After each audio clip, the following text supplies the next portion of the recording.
అందరికీ నమస్కారం అండి. సుందరాకాండ వినాయక చవితి రోజు August 27th రిలీజ్ అవుతుంది.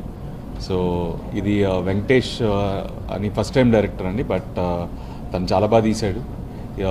అండ్ చాలామంది ఆర్టిస్టులు ఉన్నారు ఈ సినిమాలో. నరేష్ గారు, సత్య, వాసుకి గారు, శ్రీదేవి గారు, కీర్తి అండ్ అభినవ్ గోమతం, అజయ్ అండ్ రఘు ఉన్నారు.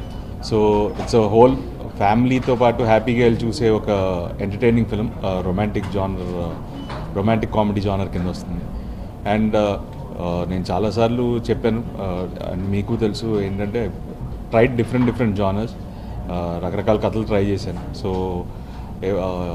సోలో అనే సినిమా చేశాను, ఒక ఫ్యామిలీ ఎంటర్టైనర్. దాని తర్వాత జోచిస్తాను, బట్ తర్వాత ఎప్పుడు ఎక్కువ సీరియస్ సినిమాలు చేశాను. బట్ దిస్ టైం మళ్ళీ ఒక రొమాంటిక్ కామెడీ ట్రై చేస్తున్నాను. సో ఇప్పటివరకు ట్రైలర్కి, సాంగ్స్కి ఇచ్చిన అప్రిసియేషన్కి చాలా థ్యాంక్స్. అండ్ డెఫినెట్గా హ్యాపీగా ఫ్యామిలీతో వెళ్ళి ఒక 2 hours ఎంజాయ్ చేసి మీరు హ్యాపీగా రావచ్చు.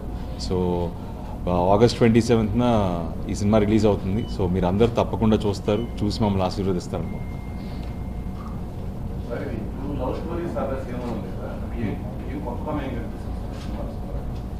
డెఫినెట్గా ఒక న్యూ ఏజ్ కాన్సెప్ట్ అండి. And no two love stories are the same. ఏ రెండు ప్రేమ కథలు ఒకేలా ఉండవు అనేది మా ఐడియా.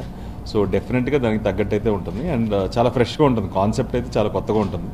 అండ్ అలాగే ఏంటంటే వెరీ హ్యాపీగా ఫ్యామిలీతో చూసే ఒక entertaining film. No different genres అండి. అంటే కథ నచ్చినప్పుడు మనం రకరకాల పాత్రలు చేయాలి. సో అలాగే ఈ సుందరకాండ వెంకటేష్ గారు చెప్పినప్పుడు చాలా ఇంట్రెస్టింగ్ అనిపించింది. సో అందుకని చేశాను.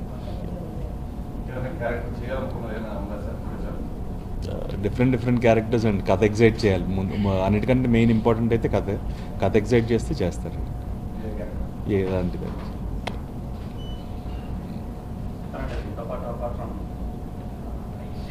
సంబంధించినటువంటి ఇష్యూ అది నడుస్తూనే ఉంది. ఈ రోజు కూడా ఏకంగా ఎమ్మెల్యే దాడి కూడా ఎన్టీఆర్ ఫ్యాన్స్ కూడా వెళ్ళడం కూడా, అంటే దాని మీద స్పందించారు మీరు. ఆ ఆడియో వాయిస్ సంబంధించి ఏం చెప్తారు సార్? అంటే మీరు విన్నారా? నేను ఇంకా వినలేదండి యాక్చువల్గా. నాకు అసలు మీరు చెప్పేంత వరకు ఇది కూడా తెలియదు అసలు నాకు. So I been travelling continuously. ఈ ప్రమోషన్స్, ఈ రిలీజ్ కాపీ హడావిడిలో ఉన్నాను. నేను చూడలేదు అసలు న్యూస్ కూడా. So once I get to know clarity, నాకు క్లారిటీ లేకుండా నేను మాట్లాడడం కరెక్ట్ కాదు.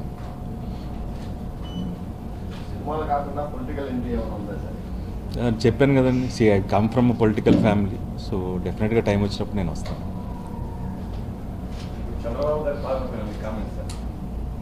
మీరు చెప్పాలండి, నేను నాకంటే మీరే బెటర్ జడ్జెస్. దగ్గరగా నేనున్నా సరే మీరు రోజు స్క్రూటినీ చేసేది మీరు. ఈ లాస్ట్ 1 yearలో డెఫినెట్గా ఇచ్చిన హామీలు నిలబెట్టుకున్నారు. డెఫినెట్గా ఏంటంటే ఇంకా చేయాల్సింది చాలా ఉంది. ఈ రాష్ట్రంలో ఇంకా జాబ్స్ ఇవన్నీ రావాల్సి ఉంది. సో దానికోసం ప్రతిరోజు కృషి చేస్తున్నారు. సో డెఫినెట్గా మనం రాబోయే రోజుల్లో ఇంకా మంచి రిజల్ట్స్ చూస్తాం.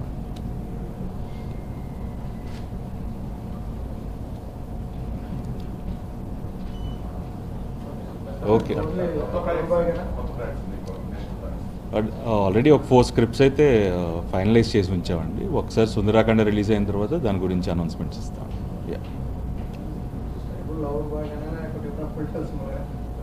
మంచి కథ దొరికితే ఎలాంటి జానర్ అయినా ఓకే అండి. సో ఇప్పటివరకు అయితే అంత ఎగ్జైటింగ్గా కథ అయితే రాలేదు. డెఫినెట్గా అంత ఎగ్జైటింగ్ కథ వస్తే ఖచ్చితంగా చేస్తాను.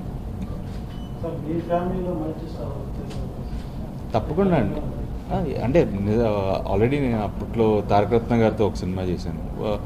ఒక స్క్రిప్ట్ బాలయ్య గారితో అనుకున్నాం, కానీ అది వర్కౌట్ అవ్వలేదు. డెఫినెట్గా ఇప్పుడు బాలయ్య గారిది కానీ, తారక్ది కానీ, ఎవరిదో కళ్యాణ్ రామ్తో గారితో కానీ ఏదైనా ఎగ్జైటింగ్ కథ వచ్చి నచ్చితే డెఫినెట్గా చేస్తాం.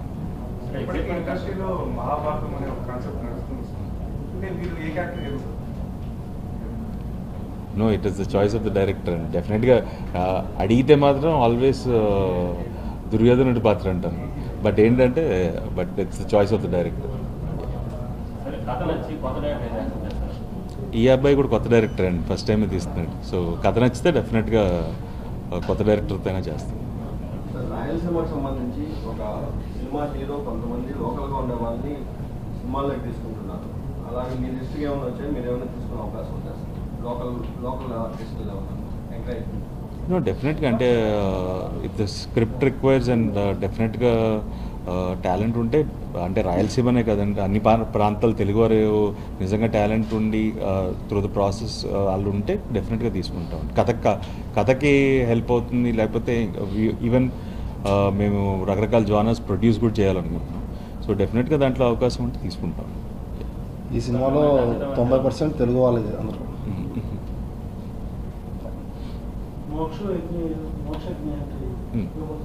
అవును,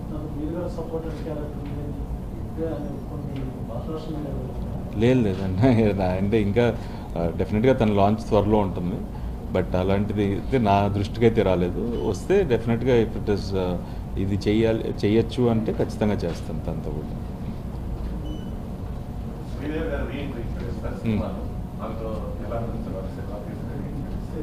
శ్రీదేవి గారికి చాలా క్రేజ్ ఉందండి జనాల్లో.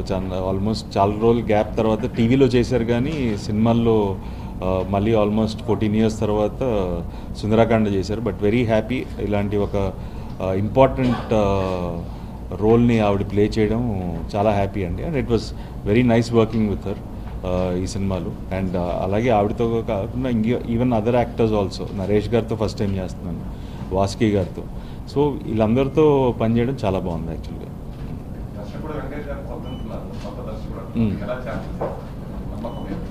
తను నాతో ఆల్మోస్ట్ ఒక 5 years నుంచి ట్రావెల్ అవుతున్నాడు అండి. మేము రకరకాల కథల మీద వర్క్ చేసాం. దాని తర్వాత ఫస్ట్ ఇంకో కథ అనుకున్నాం, బట్ అది బడ్జెట్ కొంచెం ఎక్కువ అవుతుందని చెప్పి దాని తర్వాత మళ్ళీ సుందరాకాండ్ అనే ఐడియా చెప్పినప్పుడు నచ్చి చేయడం జరిగింది.